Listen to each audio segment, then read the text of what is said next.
We went to China in Guongzho, and it was an interesting place. You drive on the left-hand side of the car, right-hand side of the road, and there were lots of buildings. The weather wasn't particularly great, but it was pretty nice nonetheless.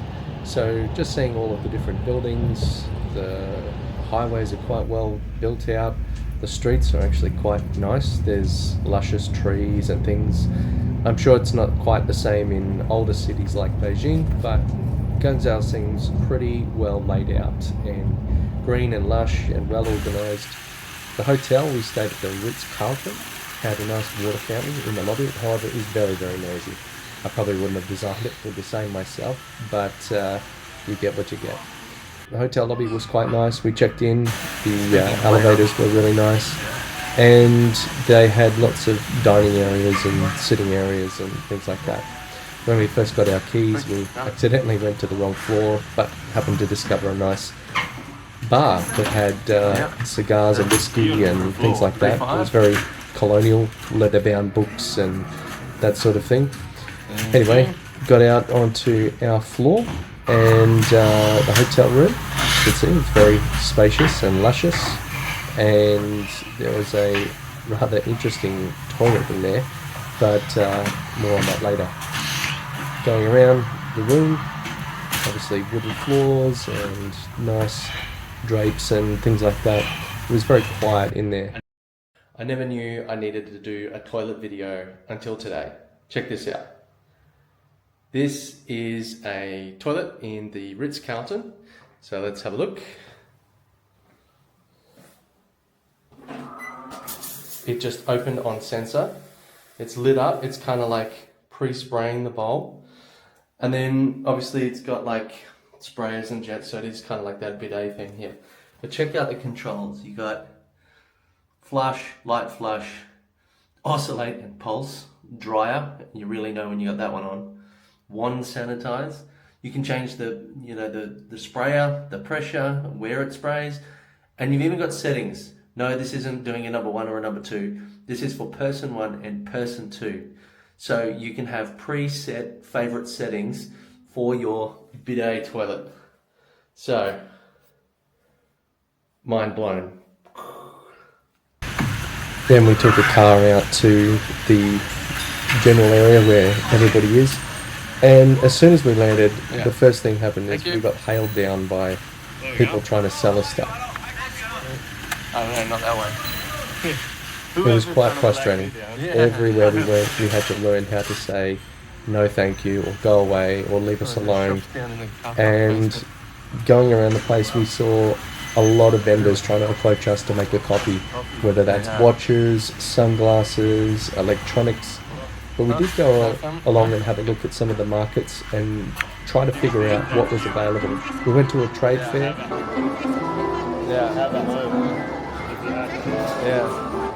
We were hoping for some more relevant trade fairs to us, but we did find this one which was a book fair. It was quite interesting, and somewhere where we picked up some trinkets. Just hanging on the wall, put a photo in it.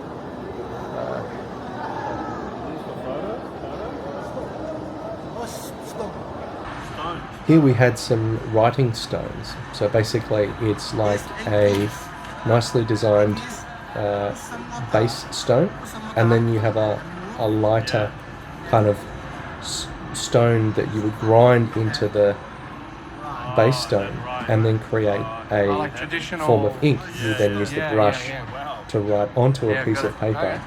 For example, to do your Chinese characters. I think it's one time, because it's like rock powder that then dries.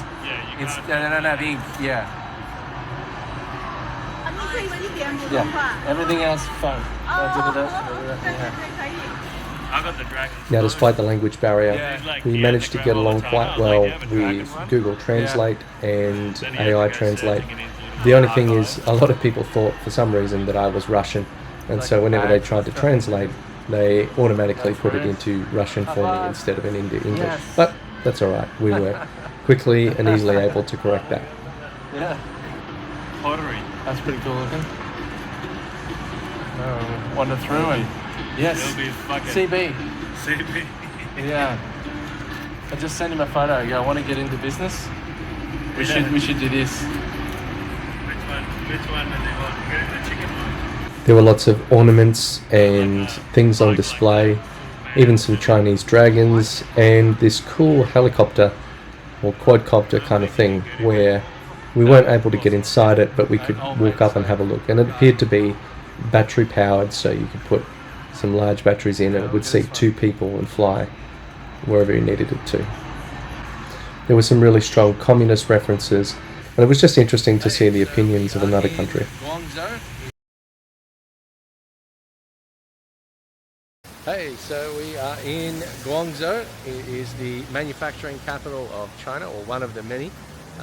So just chilling out, having a look at some of the trade fairs, some of the supply centers, and you really need to look around. You just cannot rely on the first thing you see.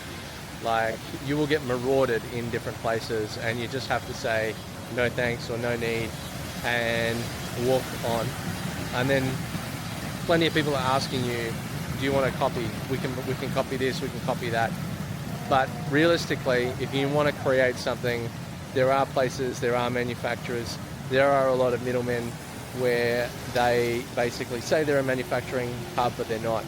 So if you dig, you will find them. We found a few, and we think we're going to have some good conversations. But basically, this place, being a supply hub, is there is so much stuff to look at. It is absolutely phenomenal. There's probably more shoes here than there is people with feet, not only in China but the rest of the world.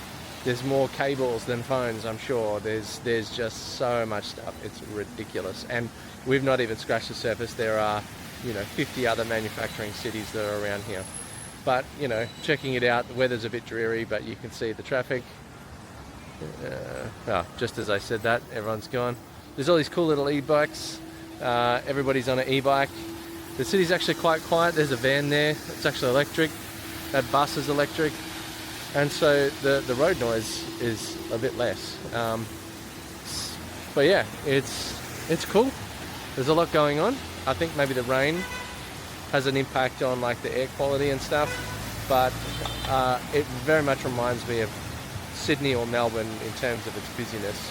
There's a few different buildings. There's lots of like tall apartment buildings, but there are a lot of similarities. But yeah, like I said, and I keep saying, get out your house and jump around. Go around to these places, have a look, see what's going on, because the world is just really big, and there's a lot of opportunity if you actually go looking. But if you sit there and wait for it to come to you, it's just not going to happen.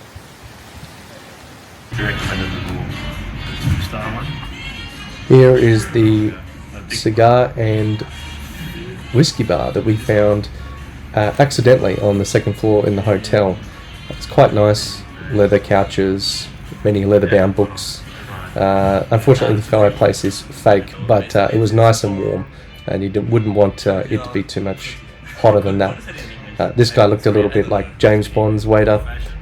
Nice white jacket, and he basically served us for the evening. It was very well presented, and old fashioned is just with bourbon, but we use 3 different kind of whiskeys. We use a bourbon, we use Tennessee, and we also use the... Now this car was interesting. Not only could you have nice panoramic views, and you could close it up at the push of a button. Basically, peasant blockers is the street term for these sorts of window shades that come up at the front, the back, the top, the sides. But there was one other really cool feature. If you can see just behind my head what looks like a camera or a what is actually a projector, and now the projector screen comes down from the ceiling. There's tray tables so you can put your laptop, and when there isn't a suitcase in there, there's a footrest that comes out. But here's the projector coming down. Now the cool thing was that the little screen in between us was what you could use to control the projector. It was a little bit hard to figure out at first, but old mate was able to reach back and help us out. Music videos. Hey, there we go. There's the time. It was initially a little bit hard to see, but once we blocked out the windows, it was able... Well, it was much clearer for us to watch. Yeah, you got to choose the video though. Go back to the video. So once we figured out the screen, we're able to just swipe up the video and then be able to watch whatever we wanted on the screen.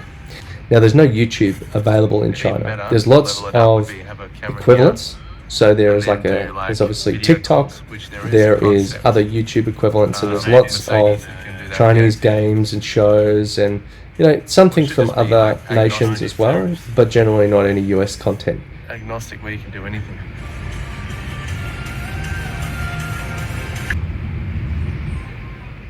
Then we hopped over to Thailand, where we caught up with a group of business brokers that we were hanging out with, and this is the hotel room. You can see it was very nice and spacious. Now we happened to get these with the Amex Platinum card. Quite often we get upgrades because there's upgrades included if they're available. We get some really good deals on flights. We actually flew business class on this trip, and we were able to find some really good options available for where we were going to stay. And it's not actually that much more. We run our business, we make our transactions, and over time we build up points and credits and things that give us priority. So getting hotel rooms like this is actually relatively easy, and it's not as expensive as it sounds. Now inside the hotel room was very nice, very cool. Outside was very hot and a little bit muggy, and not as clean on the streets as what it is inside the hotels. Here's all the crazy scooters, and you can see under the bridge there's actually a fine mist being sprayed out, which is basically what they're using to keep everybody cool.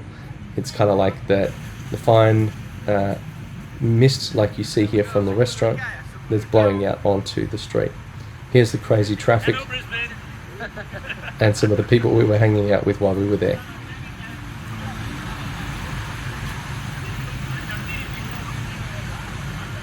There's nice cars, light up billboards. The city looks really nice at night. And again, our hotel room, well, not ours, but the people we were staying with, their hotel room was quite nice. The shopping districts are very similar to the ones in China, but much better laid out. In China they seemed a little bit scrappy. Here they more well presented as shops, but you can see how many floors there were of just what was effectively knockoff products. Here we are at Rajaman Stadium, which is famous for Muay Thai fighting.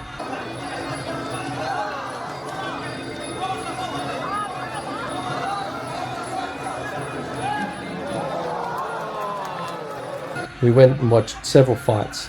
Many of the first ones at the start were not necessarily the championship ones, but resulted in the most knockouts. The championship ones seemed a little bit more evenly matched, but they were won by points. This was some of the more exciting highlights.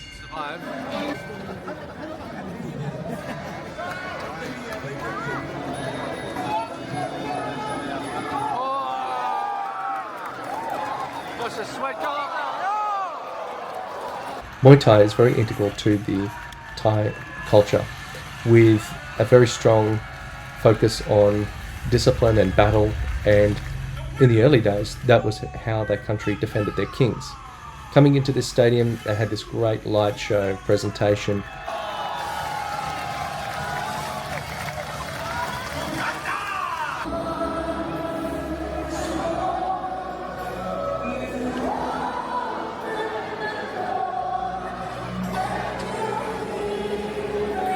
We even did a little bit of karaoke to set the mood and keep it light and fun. Huh? I don't know what's going on. This is a fighting match.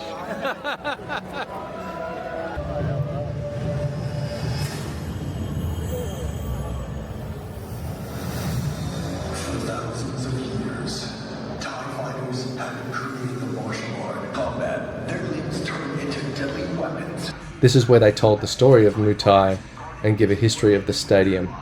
The best Muay Thai fighters guarded its borderlands with their lives, protecting the king on the elephant's back. As long as the sovereign lived, Siam would be victorious.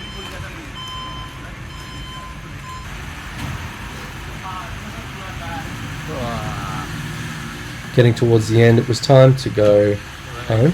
So we decided to get a Mercedes Sprinter, which is usually a little bit of a expensive mode of transport, but in these lower cost countries where the economy is a little bit different, you have the opportunity to do some things that are a little bit more fun and exciting and still affordable.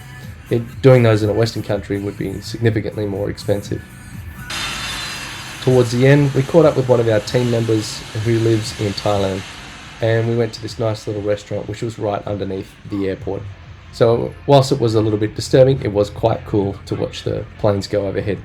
Unfortunately, we were the very last ones there, and we only just got served before they closed, but it was a great opportunity to have real Thai food, real pad Thai, and finally in the airport, ready to go home.